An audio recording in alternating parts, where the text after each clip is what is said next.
Asia cup 2025 रे Bharat Pakistan match को कड़ा विरोध सिंधुर रक्षा अभियान आरंभ करिब शिवसेना यूबीटी तेबे आसंता 14 तारिख में रही भारत पाकिस्तान मैच पूर्व शिवसेना यूबीटी नेता संजय राउत कहते जे पाकिस्तान सह क्रिकेट मैच खेलिबा देशद्रोह अटे। बीजेपी को टार्गेट करी कहते जे कहला पानी एवं रक्त एक संगे बही पारिब नाही, जदि ताहा संभव नुहे तेबे रक्त और क्रिकेट एक संगे किपरि संभव बोली प्रश्न कर संजय राउत। आ मैच को विरोध करने दल एक अभियान आरंभ कर सिंधुर रक्षा अभियान में महिला माने रास्ता को ओह्लाई विरोध प्रदर्शन करेंगे। आसंता 14 तारिख में दुबई इंटरनेशनल स्टेडियम रे भारत पाकिस्तान मैच खेला।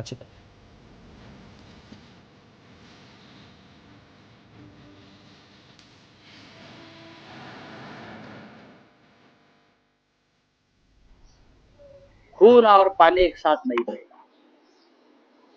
सिंधू वॉटर ट्रीटी रद्द केली, सिंधू नदीचं पाणी पाकिस्तानला देणार नाही। प्रधानमंत्री म्हणाले खून और पानी एक साथ नहीं बहेगा। आमचा प्रश्न आहे मग खून और क्रिकेट एक साथ कैसा